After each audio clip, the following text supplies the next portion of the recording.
नमस्कार, आप देख रहे हैं एनएमएफ न्यूज में आपके साथ शबनम। पहलगाम आतंकी हमले का बदला भारत ने कैसे लिया, पूरी दुनिया ने देखा। ऑपरेशन सिंदूर से पाकिस्तान में घुसकर मिसाइलें दागी गई। न सिर्फ आतंकियों को मिट्टी में मिलाया गया, बल्कि आतंकी ठिकानों को नस्तनाबूद कर दिया गया। भारत की ब्रह्मोस मिसाइल ने कितना तबाही पाकिस्तान में मचाई, इसका खुलासा खुद पाकिस्तान के प्रधानमंत्री शहबाज शरीफ ने कर दिया है।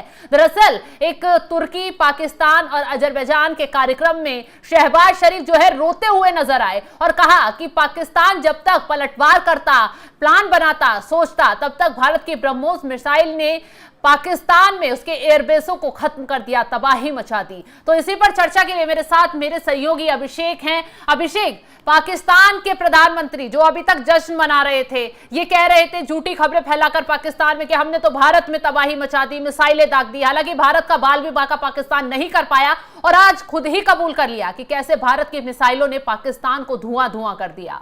देखिए, पाकिस्तान को, शहबाज शरीफ को और आसिम मुनीर को झूठा जश्न मनाने की शबनम आदत है। पिछला लोकसभा चुनाव जब हुआ था तो पता है आपको, जब काउंटिंग चल रही थी, जो पाकिस्तान, ये तहरीक, माफ कीजिएगा, इमरान खान की जो पार्टी है पीटीआई, वो लगभग 129 सीटों पर आगे चल रही थी।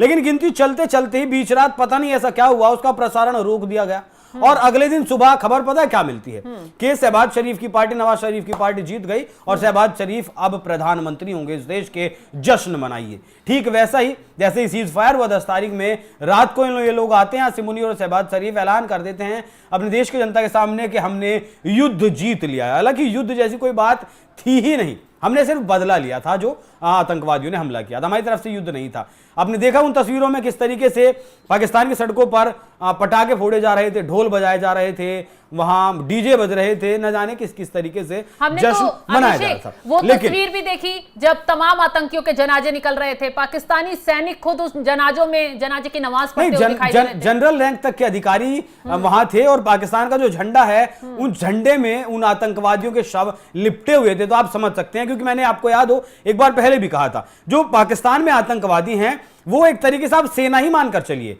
मतलब वो पाकिस्तान की आतंकवादी वो सेना है जो उनकी लाहौरी सेना है, उसे पहले प्रोटेक्शन देने का काम करते हैं। मतलब अब कुछ भी होता है तो सबसे पहले वो लड़ेंगे, वो मारे जाएंगे, फिर जाकर पाकिस्तान की जो सेना है वो आएगी। लेकिन यहां अजरबैजान में जो बयान दिया गया, उसकी अगर आप एक एक शब्द पर गौर करेंगे ना तो आपको कुछ पता चलेगा। देखिए, शहबाज शरीफ क्या कहते हैं, हमने 9 और 10 तारीख की रात को भारतीय आक्रामकता का जवाब संयमित तरीके से देने का फैसला किया। भारत सरकार ने, या फिर भारत के जो हमारे कर्नल सूफिया कुरैशी आई थी, व्योमिका सिंह आई थी, उन्होंने अपना जो प्रेस कॉन्फ्रेंस किया था, उन्होंने क्या कहा था? उन्होंने यही कहा था कि पाकिस्तान ने, हमने आतंकवादी ठिकाने उड़ाए, उसके बाद पाकिस्तान ने हमारे ऊपर हमला किया, ड्रोन्स भेजे, मिसाइलें भेजी, उसका बड़ा संयमित तरीके से हमने जवाब दिया। क्यों जवाब दिया? क्योंकि एक पैसेंजर्स की फ्लाइट जो शायद सऊदी से उड़ी थी, वो पाकिस्तान आ रही थी, वो एयर स्पेस पाकिस्तान ने अपना बंद नहीं किया था, कोई क्षति ना हो जाए। तो भारत की तरफ से भी कहा गया था कि हमने संयमित तौर पर वो जवाबी कार्रवाई की है। मतलब ये भी उन्होंने कॉपी पेस्ट करके यहां उठा लिया।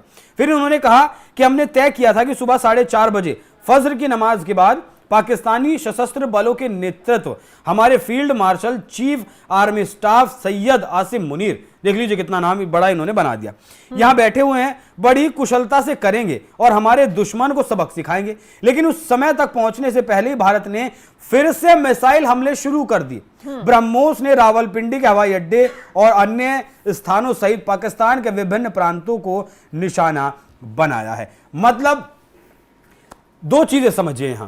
पहला तो यह कि इन्होंने अगर जश्न मनवाया था तो किस जीत का इन्होंने जश्न मनवाया था, और अब अगर ये मान रहे हैं कि हमारा रावलपिंडी एयरबेस तबाह कर दिया गया, नूर खान एयरबेस तबाह कर दिया गया, किराना हिल के आसपास जो इनका न्यूक्लियर प्लांट था वो तबाह कर दिया गया, तब फिर जश्न किस बात का मनाया? और अगर मानना ही था तो इस बात को पहले मान लेते।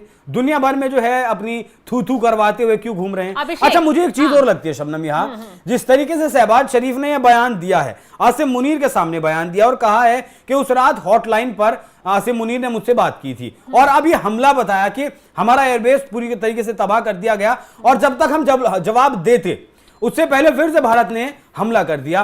तो मुझे ऐसा लगता है कि ये इनडायरेक्टली आसिम मुनीर की जो कमी है, आसिम मुनीर जो नहीं कर पाए, दुनिया के सामने शहबाज शरीफ ने वो रखा है। मतलब दुनिया को तो लगे कि शहबाज मुनीर की जो काबिलियत है वो बताई है, लेकिन जिस तरीके से मुनीर ने शहबाज को अपनी कठपुतली बनाकर छोड़ रखा है, उस हिसाब से मुझे लगता है कि शहबाज ने दुनिया के सामने मुनीर की पोल खोली है कि भैया ये आदमी जवाब देने के, बदला लेने के लिए लायक है ही नहीं।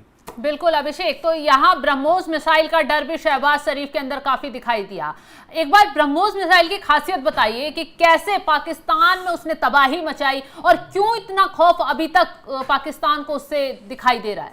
देखिए, जो ब्रह्मोस मिसाइल है वो रशिया और भारत मिलकर बना रहे हैं। रशिया का 49% इसमें हिस्सेदारी है, भारत की 51% इसमें हिस्सेदारी है। और ये मैक 5 तक इसकी स्पीड, अभी जिस पर हम काम कर रहे हैं, मैक 5 से मैक 7 तक इसकी स्पीड जा सकती है। मतलब सुपरसोनिक मिसाइल है, आवाज की गति से 8 गुना तेज ये मिसाइल चल सकती है।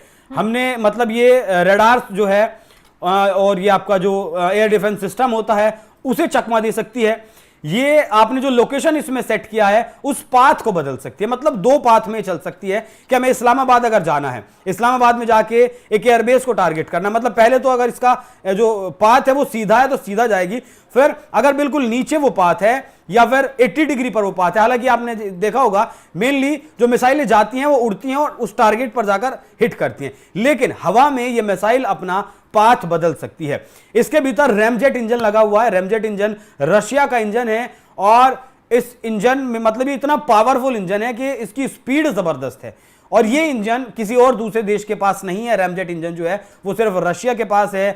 3 इसमें ब्लॉक होते हैं, पीछे सबसे मतलब वॉर हेड होते, सबसे आगे तो जो है इसमें रडार्स वगैरह लगी होती हैं, उसके बाद आपका वॉर हेड होता है जो विस्फोटक है, उसके बाद फ्यूल होता है, तो 3 पार्ट में ये डिवाइडेड होती है। तो बहुत मतलब सटीक मिसाइल है। इसकी सटीकता आप ये लगा लीजिए कि 1 मीटर के दायरे का इसकी सटीकता, मतलब अगर किसी इंसान के माथे पर आपने माथे का लोकेशन सेट किया है तो बस इतना हो सकता है कि वो मिसाइल उसके पैरों पर जाकर लगे, इतना सटीक इसका हमला है। और शायद यही कारण है कि किराना हिल में जो एंट्री पॉइंट था, वहां जो इनका न्यूक्लियर बेस था, वो जो एंट्री पॉइंट था बिल्कुल ठीक उस एंट्री पॉइंट पर इस मिसाइल ने जाकर हिट किया है। बिल्कुल, अब इस मिसाइल से शहबाज शरीफ कितने घबराए हुए हैं वो तो आपको बयान से हमने बता ही दिया। और क्या खासियत है इस ब्रह्मोस मिसाइल की, इसे तो जब पाकिस्तान में भारत की तरफ से दागा गया और वहां इस मिसाइल ने तबाही मचाई, एयरबेस में गड्ढे कर दिए, 11 एयरबेस तबाह कर दिए पाकिस्तान के, तो पूरी दुनिया ने देखा कि कैसे ब्रह्मोस मिसाइल ने पाकिस्तान की पूरी जड़ें हिलाकर रखी हैं और इस बदले को पाकिस्तान जो है वो सदियों तक याद रखेगा। फिलहाल जिस तरीके से शहबाज शरीफ अब घबराए हुए नजर आ रहे हैं, डर का माहौल उनके अंदर दिखाई दे रहा है और विदेशी मंच पर बैठकर वो पूरा रोते हुए नजर आ रहे हैं, उसको लेकर आपका क्या है कहना, कमेंट कर अपनी राय जरूर बताएं और तमाम खबरों की अपडेट के लिए आप हमारे साथ जुड़े रहें। नमस्कार।